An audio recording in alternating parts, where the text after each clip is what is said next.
तो सर्व की सदगति करने वाला उन धर्म पिताओं में से कोई को भी नहीं कहेंगे। सर्व की माने इस दुनिया में अंतिम जन्म में जो 500-700 करोड़ आबादी होती है मनुष्यों की, वो सब की सदगति तो वो धर्म पिताएं थोड़े ही करते हैं। हाँ, वो तो सर्व की सदगति उन धर्म पिताओं की भी सदगति करने वाला एक ही परम पिता परमात्मा को कहेंगे। नहीं तो गाते हैं ना, क्या गाते रहते हैं, बहुत कुछ गाते हैं, कहते हैं गुरु ब्रह्मा गुरु विष्णु गुरु साक्षात महेश्वर। कौन महेश्वर? महेश्वर कब कहा जाता है?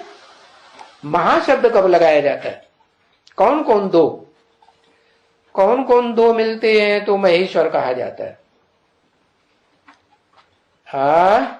शिव और बाबा माने साकार, शंकर। तो शंकर तो पुरुषार्थी हुआ, पतित हुआ या पावन हुआ? पतित हुआ। मिले कब मिले? शिव और शंकर मिलकर के एक समान हो जाएं, वो कब कहें? जब लगातार शंकर की आत्मा अनुभव करे कि मैं ज्योति बिंदु।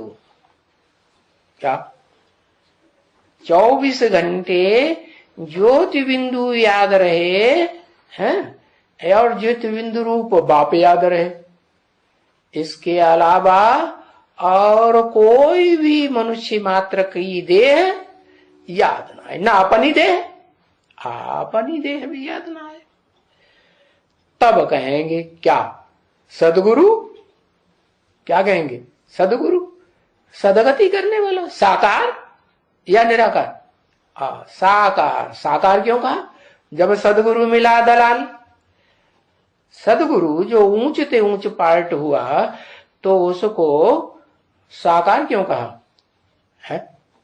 जब निराकार सबसे ऊंच आत्मा है तो साकार क्यों कहा? क्योंकि साकार के बगैर साकार शरीरधारियों की ओ संग का रंग लेकर के सदगति हो ही नहीं सकती। भले कम से कम अंदर से बाहर से दोनों प्रकार से सन्मुख न बने तो कम से कम बाहर के शरीर से तो सन्मुख बन सकते हैं। बाहर की इन आंखों से अखबार में चित्र देख करके तो याद कर सकते हैं, नहीं कर सकते? कर सकते हैं। तो बताया कि ये जो कहते हैं गुरु ब्रह्मा गुरु विष्णु गुरु साक्षात महेश्वर, ये सब झूठ। तो सच क्या हुआ? सत्य क्या हुआ? कौन सदगुरु? न तो निराकार को सदगुरु कहेंगे है, न उस साकार को सदगुरु कहेंगे जो पतित चोले वाला है। किसको कहेंगे? उसको कहेंगे सदगुरु जो अपनी भी सदगति करे। क्या?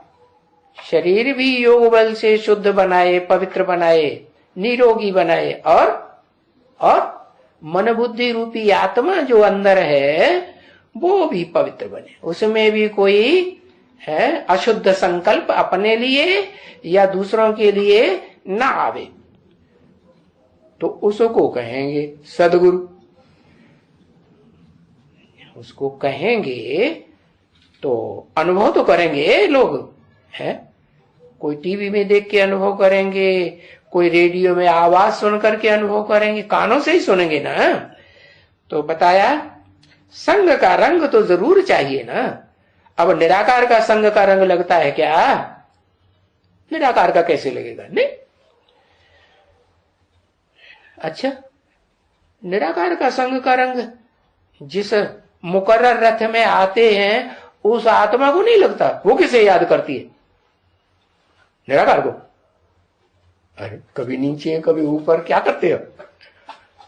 वो ऊपर को याद करती है। अच्छा, निराकार को याद करती, साकार को याद ही नहीं करती।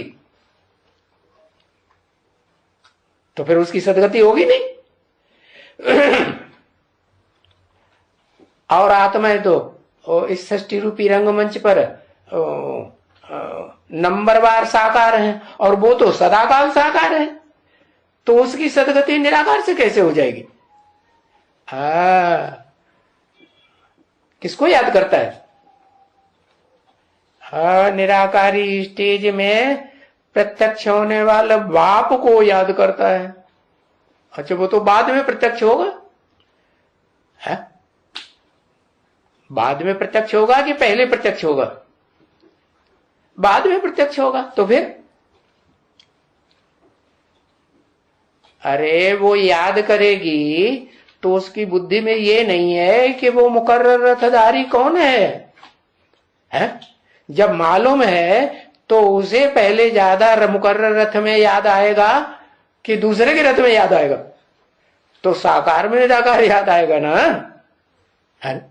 कि निराकार सिर्फ याद आएगा? क्या याद आएगा? अरे निराकार को प्रकृति होती है, अकाल तक तो होता है नहीं, निराकार को थोड़ा ही होता है। निराकार जिस साकार मुकर्रर रथ में प्रवेश करते हैं उस रथ की बात है।